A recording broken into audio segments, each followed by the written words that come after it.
Okay, I think everybody is filing into the room here, and let's kick this off. So, welcome everyone to the CISO Sandbox today. It is Tuesday, June 14th, and today it's our distinct pleasure to be joined by the one and only Perry Carpenter, co-author of the Security Culture Playbook, amongst other things. Hi, Perry.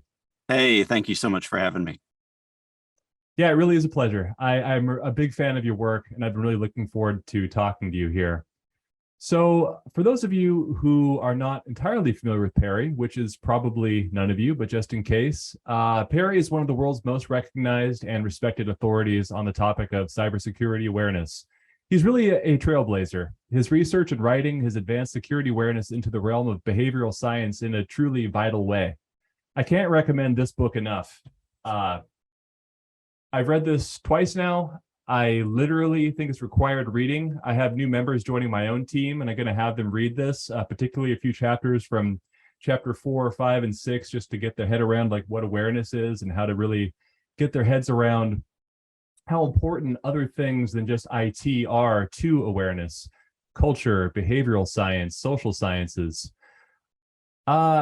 It's more than a playbook. I mean, although the practical tips make that title appropriate, it contains incredible data insights and science. The book provides a foundation for building an intelligent, effective awareness culture. As we'll learn today, security awareness and security culture aren't perhaps exactly what you think they are when you're trying to apply them in a way that reduces risk. And boy, is risk something we're all thinking about today. So Perry, you and your co-author, and I hope I'm pronouncing his name right, Kai Rohr, Yes. wrote the Security Culture Playbook. Okay, good, thanks. During the pandemic, at a time when cybersecurity really changed. I'd love to know why you wrote this book, but perhaps first you could start us off with, what is security culture really? What does a good one look like, and what does a bad security culture look like? Yeah, I mean, that's a big question, right? So, and I might be able to answer all of these in a little bit of a mishmash that jumbles them all together, because I think the reason, once we get to the definitional piece, it kind of gets into the reason why the book needed to be written in the first place. So, if I were to go back, it's been about 12 years, I guess. Back when I was at Gartner for my first round at Gartner as an analyst, I did a presentation because I was already frustrated a little bit with the awareness industry. And I did a presentation called Move from Awareness to Security Culture Management. And so this was a decade or so ago. If I had thought about it, I would have tried to find the presentation online and nailed down the date exactly, but I think it was about a decade ago. And what I noticed is everybody in the room that I was in, and it was a really big room, and it was a really well-attended session, and everybody was nodding their heads. And here we are 10 to 12 years later, and it still seems like a fresh conversation. And it seems like fresh revelation to a lot of the security folks that are in the room, that we need to move from this concept of basic awareness to something that's way more comprehensive, something that's way more inclusive, and has a lot more effect than just in the moment information dissemination. And so one of the things that I realize is that there's a big imprecision in the way that we understand what culture is. And I have seen a ton of security thought leaders and vendors, all with great intentions, myself included, using the phrase security culture more and more over the past 3 to 4 years. So you can pull up a ton of articles right now, and you'll see people saying a strong security culture is the key to success. But then there's still no definition of what that security culture is. And we've not been seeing that success. So I thought that there was the need for a little bit of disambiguation, and that we need to really fully bring the social sciences into the conversation about security culture, and really equip CISOs and boards of directors, all the way down to the people that are actually running the program, with not only definitional disambiguation, but some of the pointers and tips that they need in order to use whatever tool set they already have at hand to up-level the conversation and up-level the execution of delivering that security culture in their organization. So if we were to get to the definitional aspect, security culture is the ideas, the customs, and the social behaviors of any group that impacts its security. So really, really easy to understand.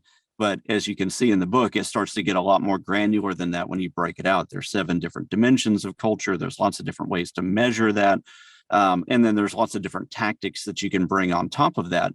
But even getting that to that definition, and I'm about to stop monologuing and invite you into the conversation.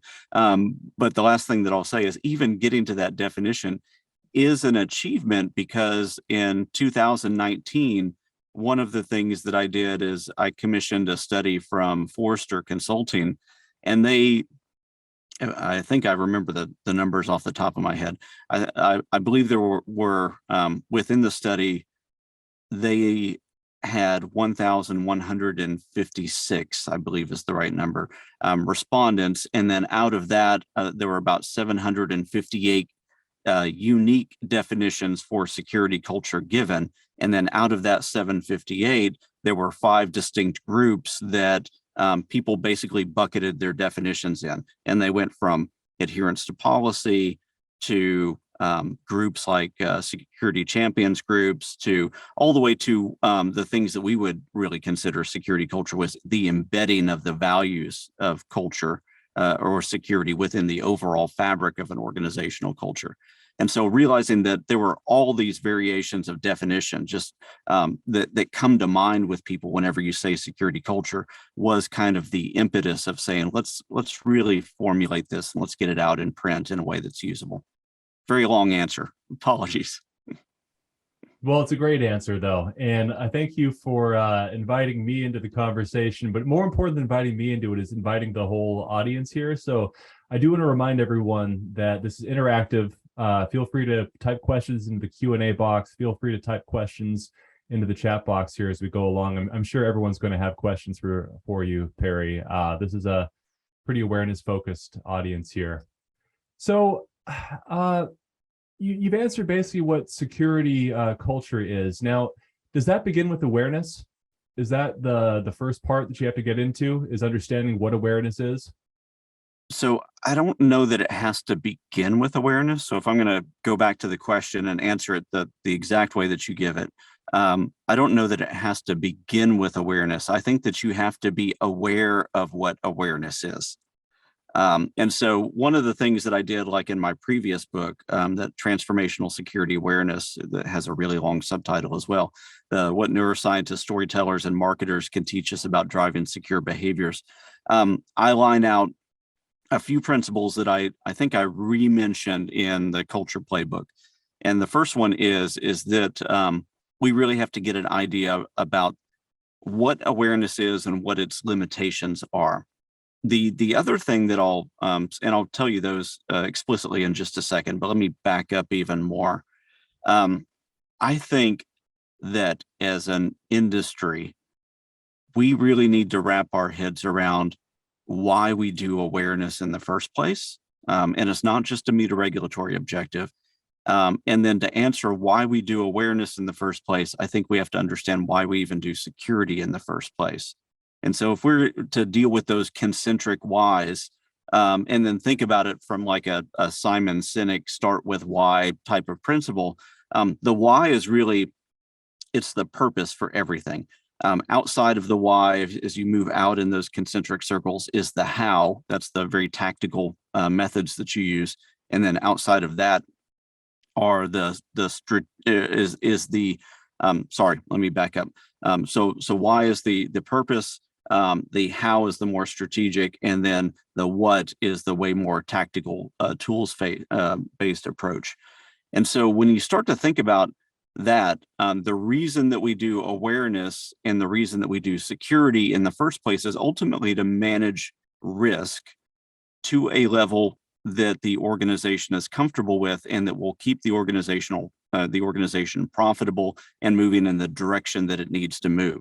The other thing that comes with that idea of managing risk and really doing it for the purpose of serving the organization is that everything that we do when it comes to security In fact, everything that we do when it comes to technology or business or any other part of life is really to serve humanity in some way.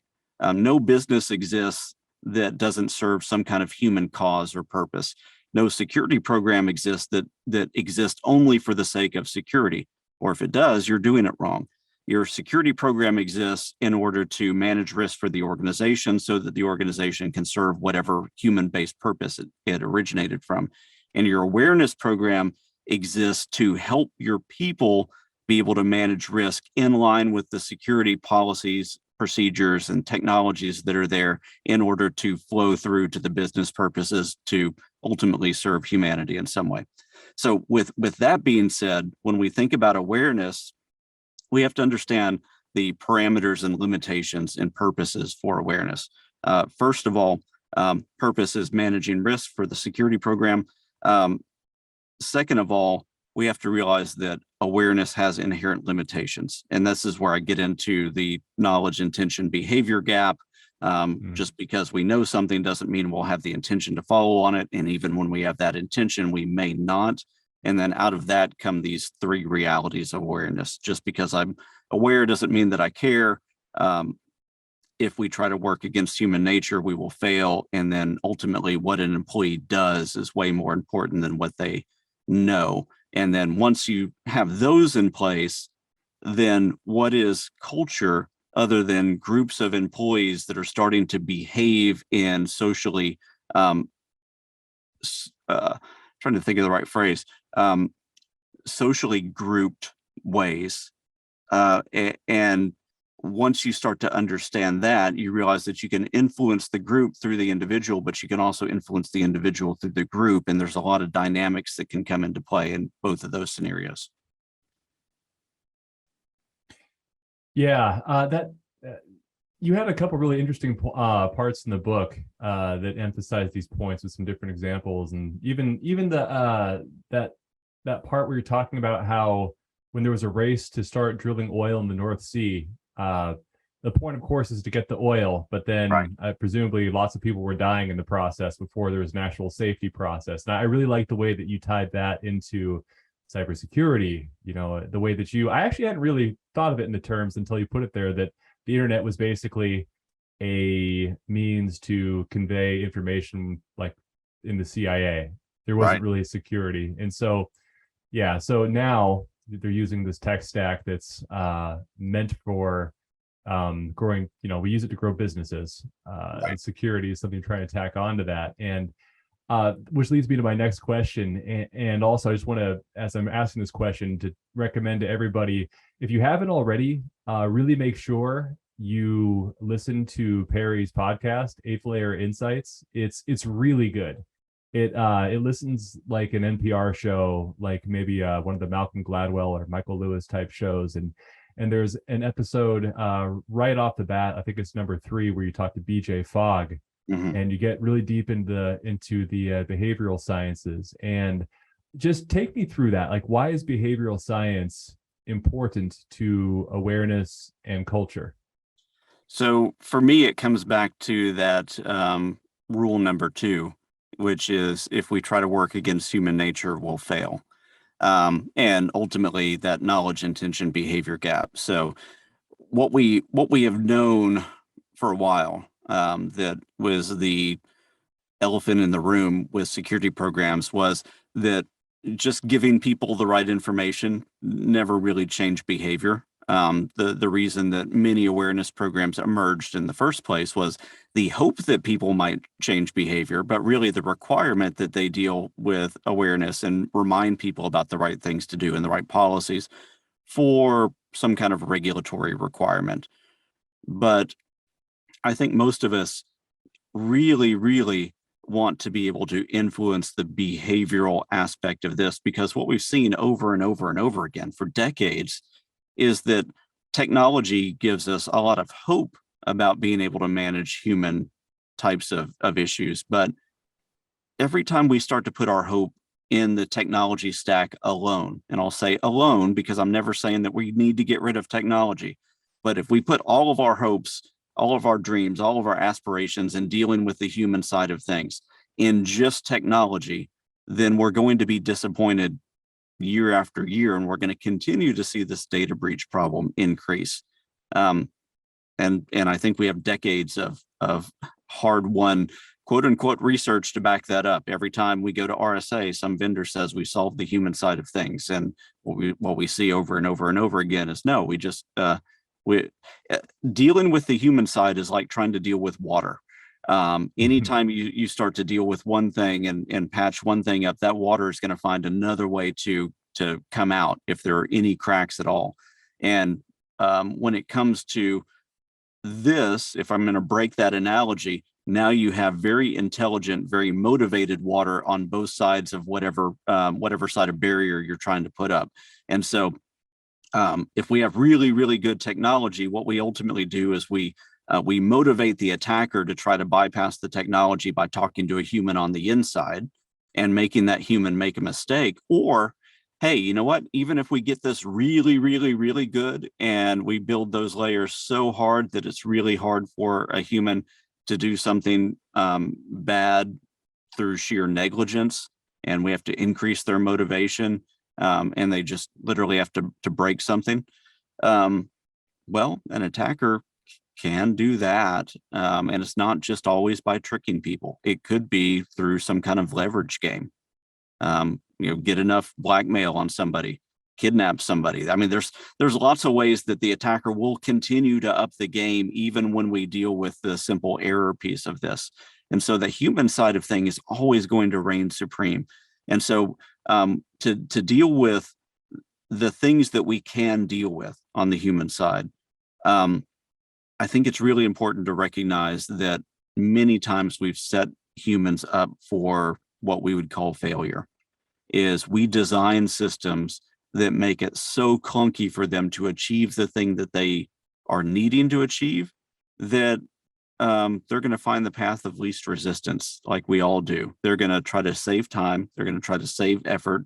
They're going to try to do things the way that they always have, because that's just the way that we're wired. So it's way better as a technologist to bow to human nature and to say, you know what, we're going to make this as easy, we're going to make this as time efficient, and we're going to make this as familiar for you as possible, so that as you get into that, you can start to build new habits. Or if I'm going to break one of those things, if I'm going to make it not easy, if I'm going to make it not time efficient or not familiar, then I'm going to find ways to increase your motivation until you've done that enough times to where it feels more familiar and where it feels easy.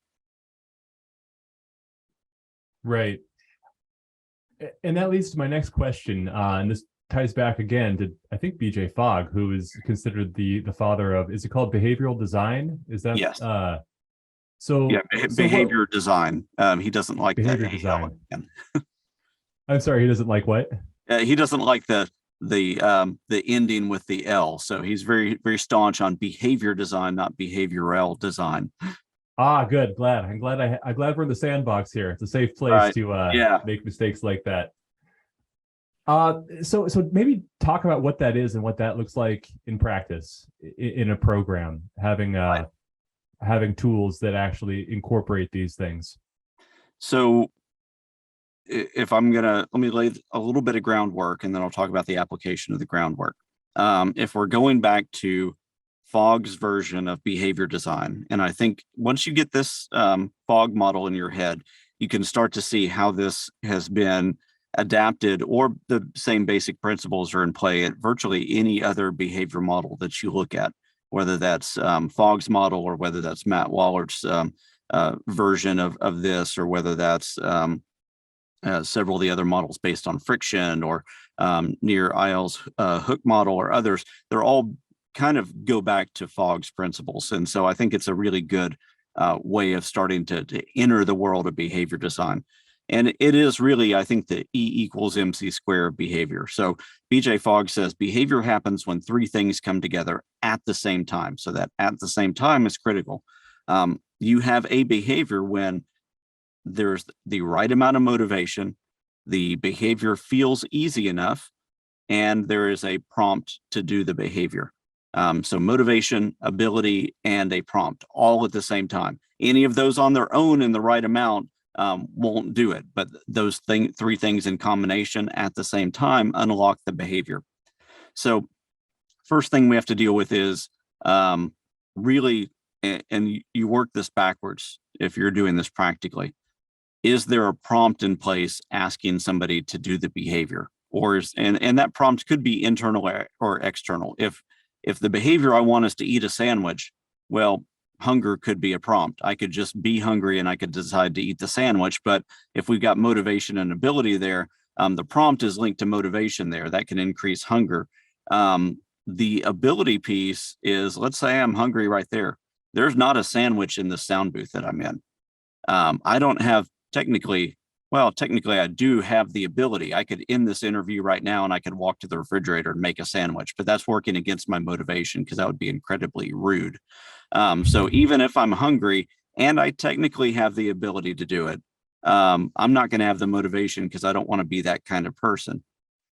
Let's say I did have the motivation and I was willing to say, hey, I'm hungry and I want a sandwich. I could pick up my phone and I could order one on DoorDash right now. So all these things start to slide together. It's like if there is a prompt, and that could be a sign, that could be an app notification, that could be an internal drive, then it starts to become how motivated is somebody to do that, and how easy it is can I make it for that person to do if it is a desired behavior. If it's an undesirable behavior, same thing. Are they being prompted to do that in some way? If it's phishing, am I somehow using a secure email gateway to block as many phishing emails as possible so they're not even presented with those? Well, then they're never going to be prompted. Or am I stripping the URLs out in some way? Am I putting them in some kind of sandbox so that they're not seeing them?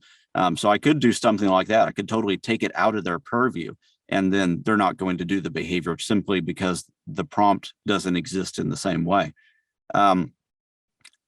Let's say there is something I don't want them to do. I could make it harder for them to do that, or I could try to demotivate them in some way to do that through the way that the prompt is delivered, through some kind of organizational campaign that's meant to change hearts and minds.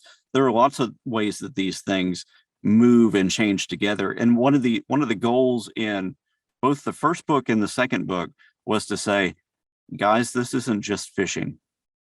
I think the industry is focused on phishing for over a decade now, and we've done really, really good things as an industry on trying to get our arms around how to deal with the phishing problem. And we have really good vendors showing that there's some efficacy that can be had there. But this is also password management. This is also adherence to basic policies. This is tailgating. This is secure document disposal. This is managing information in your work environment well, what you leave on whiteboards and what you don't. There's tons and tons of behaviors that we can start to design for once we understand those three factors: motivation, ability, and prompt. Yeah, thanks for that. One of the reasons why I like your work so much is your focus on the behavioral sciences. In a previous lifetime, I was in sleep research and then sleep tech, and we were really trying to find ways to prompt people to help them get to sleep. They lost the natural prompt, which is darkness. There's no longer a whole lot of darkness in our lives under the 24-hour digital sun that we live in now. And it's just been so fascinating seeing how cybersecurity can really come down to this stuff as well, and trying to figure out how to get these prompts integrated into these programs.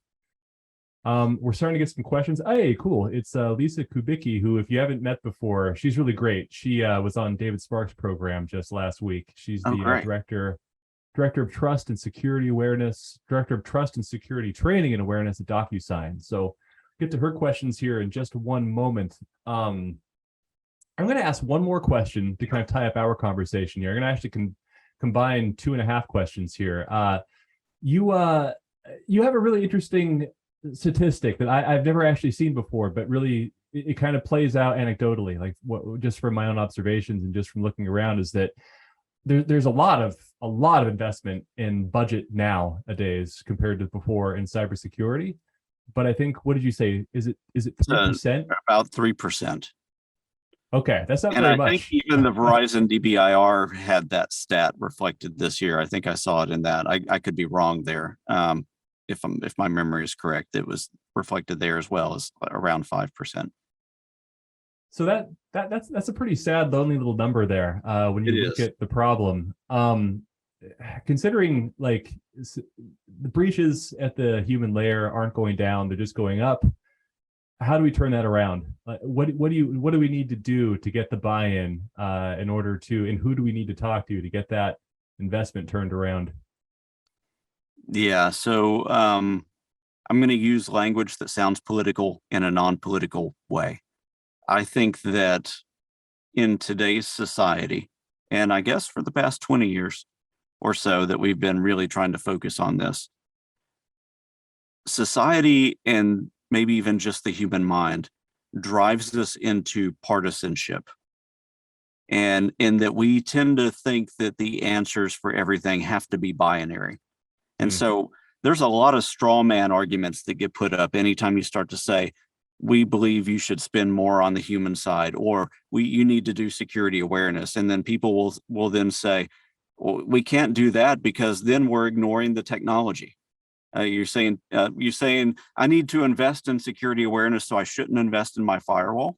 Well, no, nobody ever said that. Nobody says you should throw away your secure email gateway. Nobody says you should get rid of endpoint protection platforms. What we are saying is that the human side of things is a critical layer of security that needs intentional investment of time, effort, and capital. And so the first thing that we have to do is we have to dismantle these straw man arguments that say it is one or the other. It is very, very few things in life are really one or the other.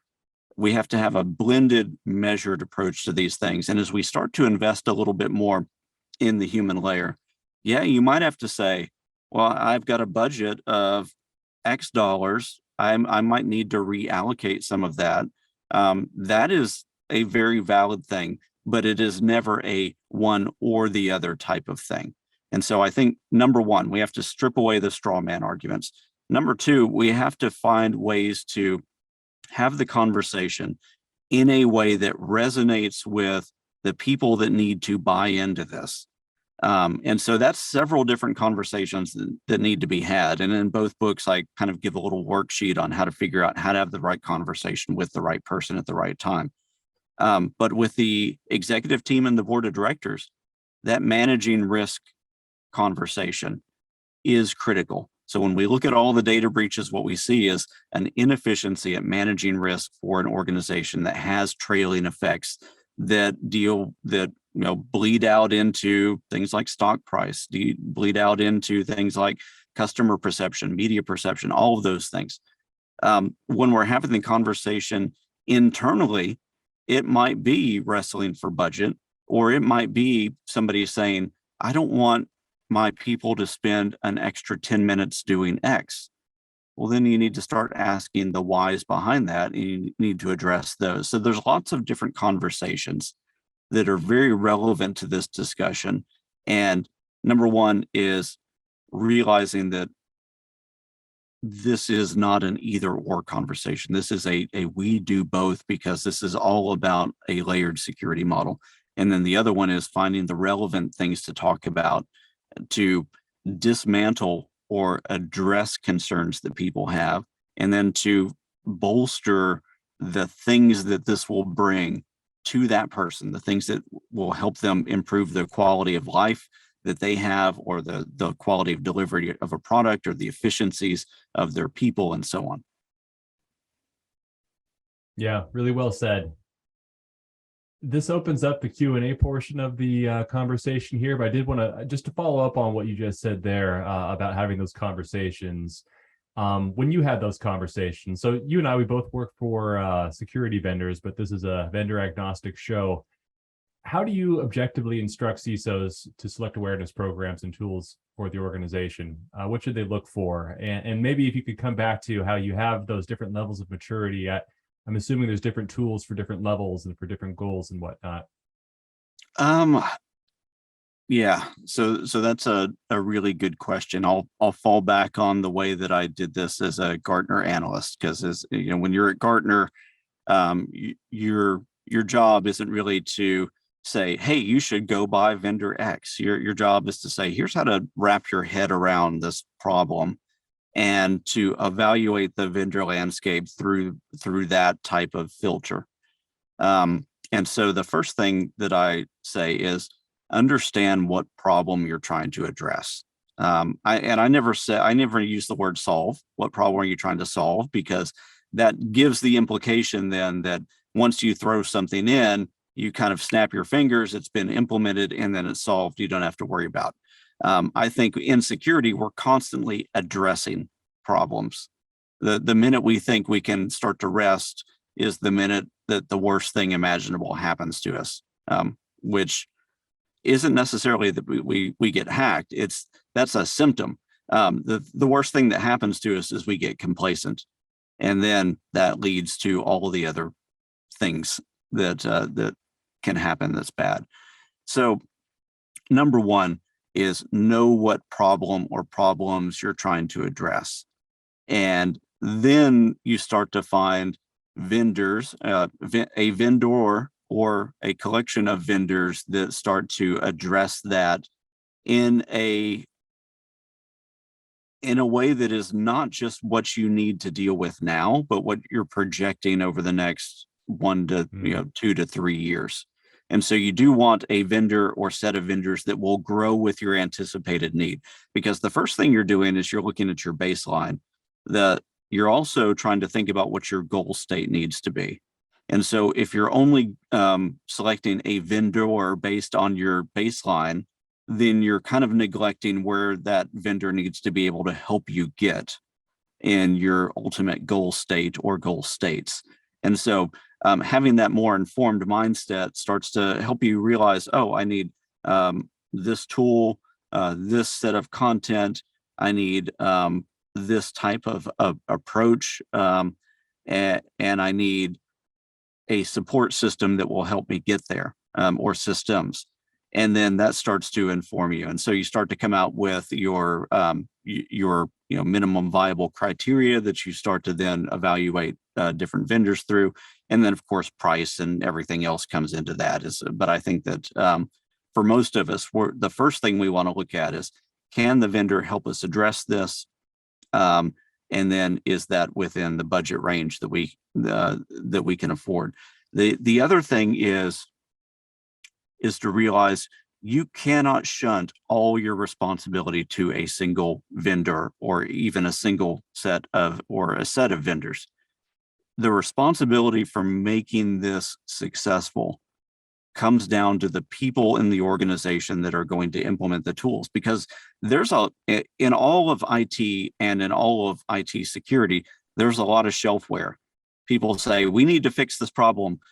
They get really excited. They go out and spend the money on something, and then they fail on the implementation, because then they realize they have to start to invest even more time to do that implementation and do it well. Even these turnkey solutions that a lot of us have, where you can be up and running and doing something significant within hours, but somehow there's a mental switch that gets flipped between signing the check and then investing those first few hours to be successful, and then the next few hours to improve the maturity and so on. And so we really have to keep people in the game.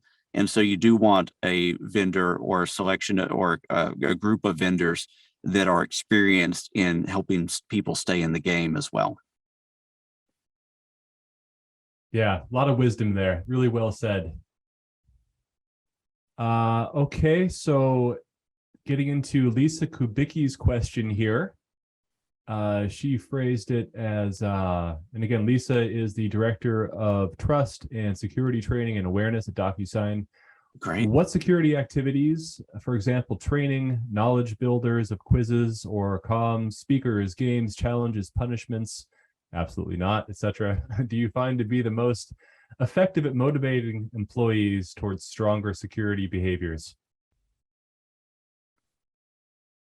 So if I'm going to collapse a few of these together, I think that the very first thing that I want to do is all of those things that you listed out are things that can come into use as a way of expressing the thing that I'll talk about. The very first thing, and it's a tool in your toolbox, but it's so much more than that, is the very first thing you need is a relationship with your people. And so that's establishing trusted, empathetic lines of communication and building forums where people can express themselves and where you're actually listening to try to understand why people are doing the things that they're doing in the organization. And then, because what you might find is, hey, you know what? We don't need to deliver awareness for that. We need to swap out a collaboration tool because the one that we have sucks and people are bypassing it and they're doing things that we would rather them not do. And so when it comes to budget time, let's work with the IT team and help them find a much more secure collaboration tool that naturally channels people into the behavior that we want. I think as awareness practitioners, the thing that we can start to do, even more than saying, here's the information that people need, is to help build secure behavioral paths that just channel people into the behaviors that we desire, the behaviors that we are hoping that people have, regardless of the information, regardless of the regulation, regardless of anything else that's there. Because if we can build the channel for behavior, regardless of what they know, then we've actually already won in a lot of those ways. Then we do have to do threat modeling and everything else to see if that behavior could be undone in some way. But then we also start to realize we've got three things that we all talk about as technologists that are at our disposal. We have people. We can build those up through training. We can change the context. We can do lots of things to address that people person. But we also have process and we have technology, and we have to bridge those across. When we're dealing with information, it has to be the right information at the right time to the right person in a relevant way, in a way that they understand and will engage with. When it comes to reward versus punishment systems, I'm against punishment systems most times. But even reward systems, I have some caveats with. Reward systems, you can do really well with variable rewards. So it's kind of like the gambling thing where you can release a little bit of dopamine in somebody's mind and get them seeking to do that behavior again. But I've also seen very well-intentioned reward programs go wrong when the relationship hasn't been established. And so my pithy way of saying that is that reward without relationship feels repulsive. It's, oh, I saw you do that, and here's a $5 Starbucks gift card.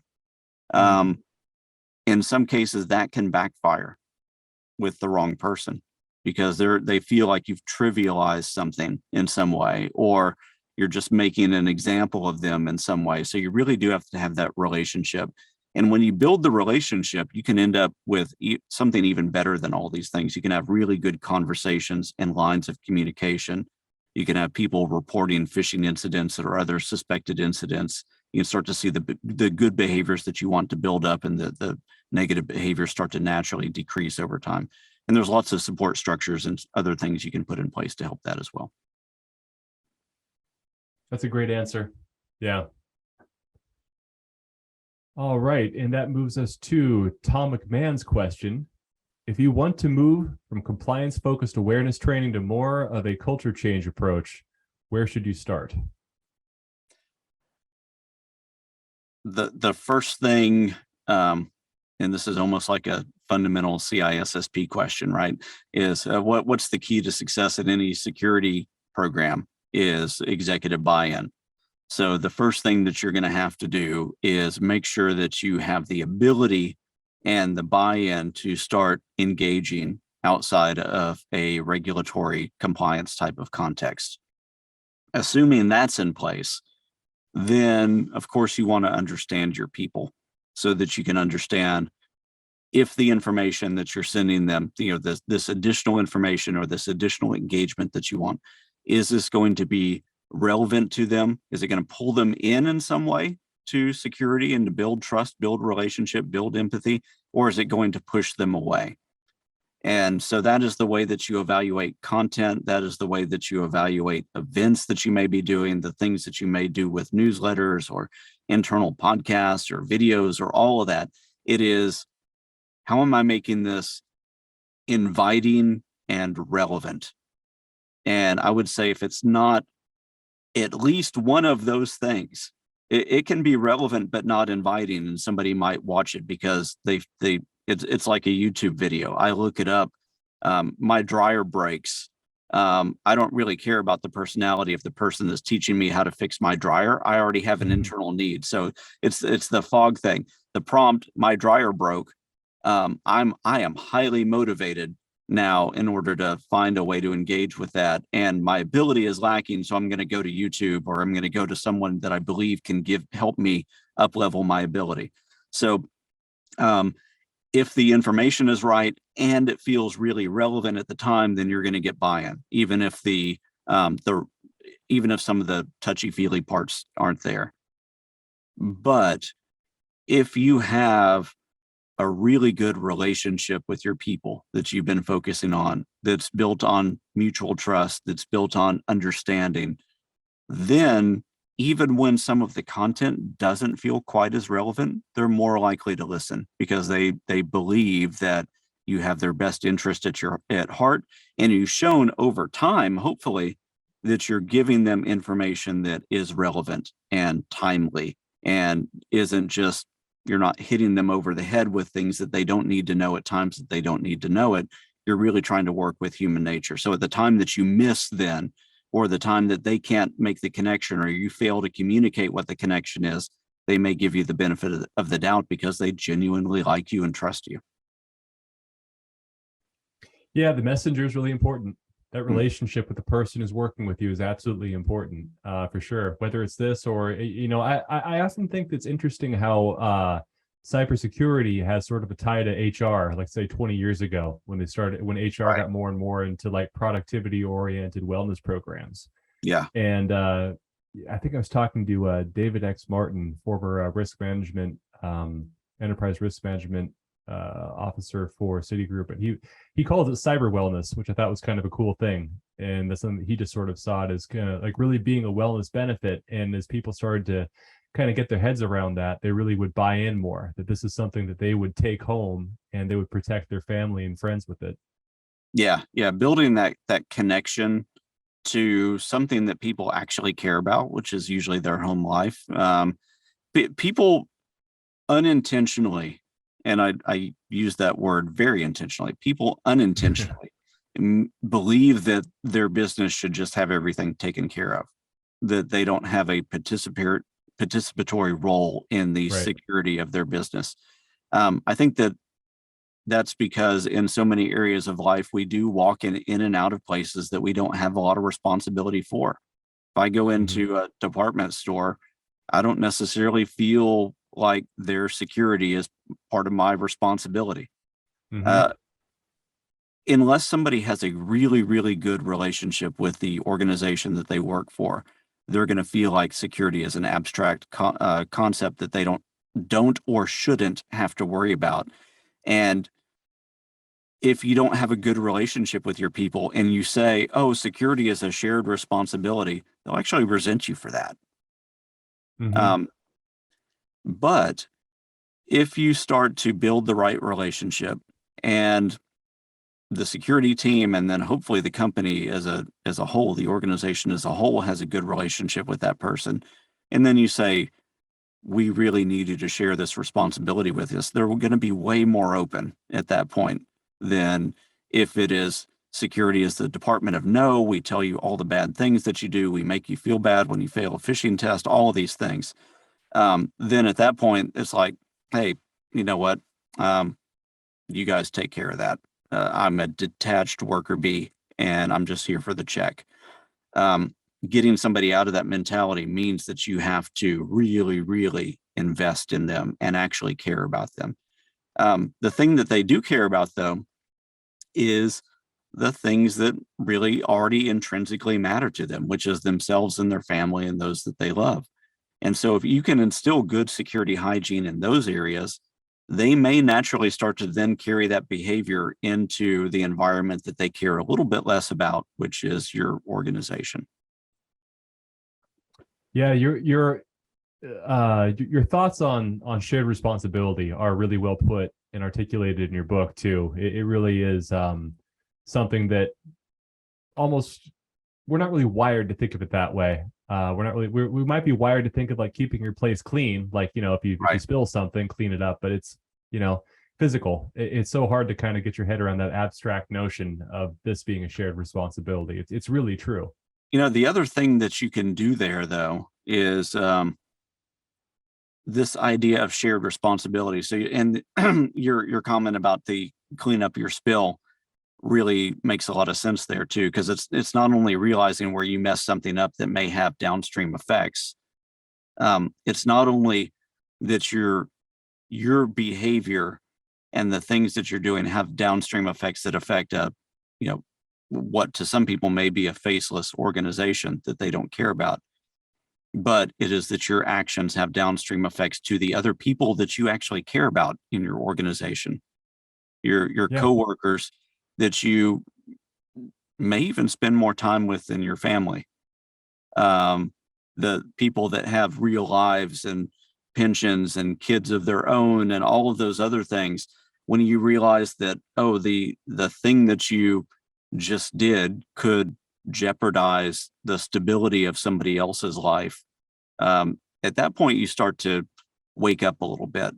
And so I think if your organization is one of those that can feel nameless, faceless, kind of purposeless to your people, and as an awareness person you're not able to change that because you don't have the executive buy-in, well, then helping people understand the other ways of looking at shared responsibility can be a key. And then, of course, as you mentioned, the behaviors that I can sell outside of the organization that then may start to become more hardwired and habitual, that will then start to shape the behaviors that happen inside the organization. Yeah, absolutely. Absolutely. We have time for another question. We have one more question in Q&A, but if someone is really burning to send in a question, Perry might have time for another one here. But this one, this might be a bit of we'll see how you can address this Sure. one. So when joining a corporation as a security awareness manager, what are the first 5 key things to address?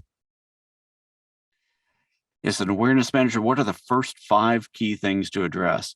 If I was at Gartner, I would give you, and I'm probably still going to give you the same answer that I would give you at Gartner. It depends. I mean, I think you really have to look at your own organization and situation and your people and then start to adjust. So I guess the first thing that I would do is do a baseline analysis of what is my organization, what is my current culture, what do the people look like, what are my potential barriers for success. And so that is a kind of a self-assessment that I would do.